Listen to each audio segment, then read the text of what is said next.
in person today, but this topic is so dear to my heart that I eagerly welcomed the opportunity to share this video about positive family values. I've always believed that tradition and progress are not at war. They're not even opposites. To thrive, we need both the enduring wisdom of our ancestral values and the leaps birthed by innovation. Today, I want to focus on three ancestral values that are profoundly relevant to our future. The first is value-based leadership. The second is communality. And the third is intergenerational learning. For me, it all starts in the home. I oftentimes say that the private becomes the public, and it starts with value-based leadership in the home. When we study our history, we see that the true heroes understood that leadership means stewardship, not ownership. These legendary monarchs, unnamed elders, fathers and mothers, focused on their responsibility to others, and in doing so, they preserved what is precious while achieving necessary growth.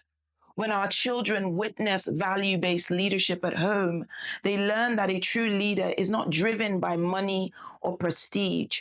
A true leader is driven by principles. This transforms their aspirations and reshapes their relationship so that they grow up knowing that influence isn't measured by what or who you control, but instead by what and who you nurture. More than ever, we need this in our society. It's how we'll effectively combat corruption, the culture of shortcuts, and other challenges we face in Nigeria today. This fundamental value flows into the second ancestral value, communality. Our forebears viewed society as a community of intertwined lives, not as isolated individuals pursuing separate paths. They understood deeply that together we form an interwoven fabric far stronger than any single thread alone. Yet today, individualism tempts us with the illusion of faster economic gains, quicker career success. But I ask you today, what kind of society are we building if it's all about me, me, me? A society built on individual success is fragile. Like a single thread, it cannot and will not stand life's inevitable storms.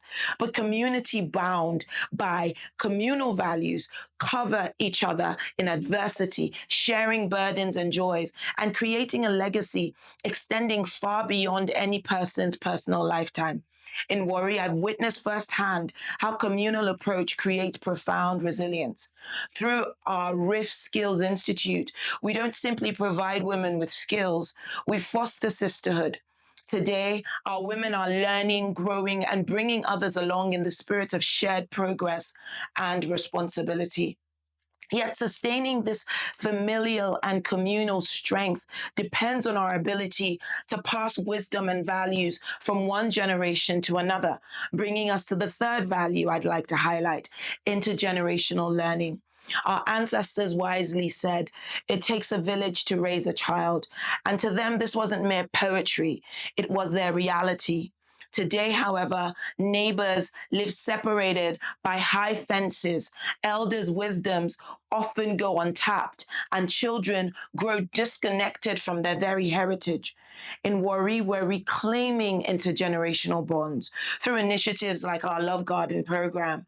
And in our Love Garden program, children don't just learn agriculture from books. They receive wisdom directly from the elders. They learn patience and stewardship as seeds transform into nourishment for the entire community.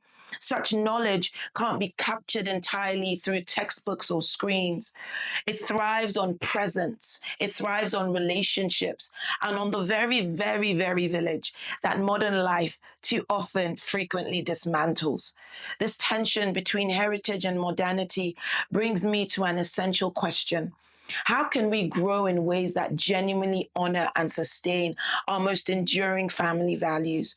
The short answer is that it requires intentional decisions about what we teach our children and how we build our communities and how we model the fact that our true strength is found in serving others. what we do will shape not just our families, but the destiny of our country and our continent. So let us act wisely, guided by the values we've inherited. Thank you for allowing me to share these reflections with you today. May the wisdom of our past guide us as we build families that will create a positive impact for generations yet unborn. God bless you all. God bless the Warrior Kingdom, and God